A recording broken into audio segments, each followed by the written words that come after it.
Ces soins de santé seront-ils bientôt impayables? Comment garantir à l'avenir des soins de santé de qualité pour tous? Le constat d'abord, c'est le vôtre, Monsieur Hannemans. Nous bénéficions d'un des meilleurs systèmes de santé, mais il va devenir impayable si on continue comme ça. En cause notamment le vieillissement de la population, les innovations médicales qui coûtent de plus en plus cher. Donner un prix et se limiter à un coût pour pouvoir soigner un patient en 10 ans, si c'est plus de, je vous avais entendu, 40 000 euros. Oui, 40 000 euros par année de vie. Ça, non, nous ne pouvons pas accepter. Voilà, c'est très choquant, bien sûr, aujourd'hui de parler dans ces termes-là, où tout est devenu marchandise et produit de consommation, et même donc sur notre vie, on met un prix. Mais ce chiffre de 40 000 euros, je crois qu'il est important de comprendre d'où il vient. Et il faut savoir que la plupart des firmes savent bien ce chiffre-là, et donc en fait, ils mettent le prix de leurs médicaments à 40 000 euros. On a l'exemple donc de Herceptine dans le cancer du sein. Et donc, ils savent bien que nous, on est prêts d'aller jusque-là et ils font un réel chantage à la vie. Et il n'y a pas de transparence dans les prix. Comment ils sont réellement... Et donc, vous voulez dire que ça pourrait être beaucoup moins cher et que ce sont les firmes pharmaceutiques qui font... J'ai un exemple très simple. Ici, j'ai un médicament contre les mycoses. Madame m'a expliqué qu'elle le prend. Effectivement, il a baissé en prix. 20 comprimés, il est passé de 125 à 70 euros grâce aux certaines mesures qui ont été prises. Oui. Mais savez-vous que quand vous passez la frontière, vous allez aux Pays-Bas, il coûte 6 euros. Ça veut dire qu'à chaque boîte, 64 euros, il est jeté par la fenêtre. Moi, je suis médecin généraliste à Charleroi depuis 15 ans, donc je suis sur le terrain tous les jours.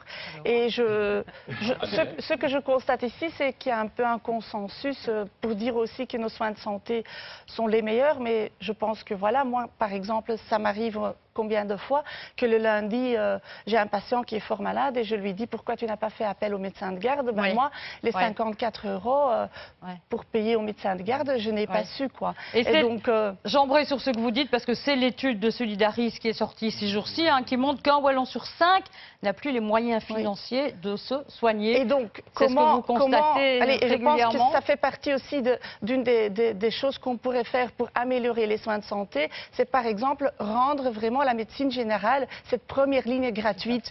On est un des seuls pays en Europe où ça n'est pas le cas. En Allemagne, c'était le cas jusqu'il y a peu. Aux Pays-Bas, c'est le cas.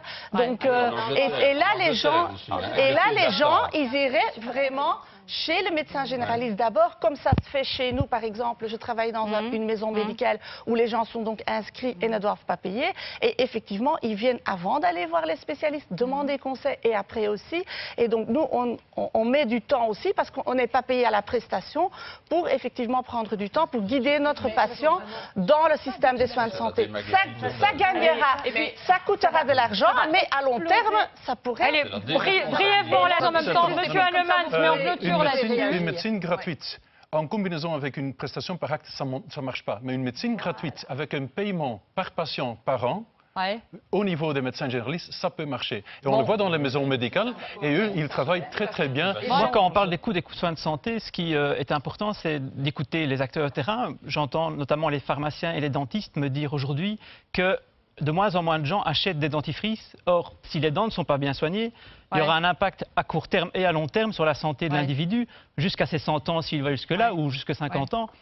Et donc là, je crois que c'est déjà une mesure qu'on pourrait prendre, c'est-à-dire, je sais qu'il y a des plans qui sont faits, mais c'est pas la gratuité. C'est pas la gratuité, vous le savez bien. C'est pas le mot gratuit, c'est du remboursement. Et c'est bien fait. Pour les jeunes de 18 ans, vous voyez. Oui, mais c'est pas pour ça que les gens se brossent les dents. Vous faites des promesses, madame, qui va casser la qualité de notre système de soins. Je ne le veux pas. On a un je vois que des experts le proposent, M. Hannemans, et je ne le veux pas. Avec un paiement par patient par an. Là, ça marche. La mutualité chrétienne, justement, l'a calculé. 1 milliard aujourd'hui que les Belges donnent en assurance privée pour les assurances d'hospitalisation, tant qu'il y a moyen d'assurer tout le monde de manière solidaire, et c'est la mutualité chrétienne qui l'a sorti, pour 250 € maximum et pour 200 millions d'euros maximum. Donc, ça veut dire n'allons pas vers un système comme un américain où on va tous payer notre assurance privée et on a des situations, 20% de la population n'a pas d'assurance hospitalisation en Belgique.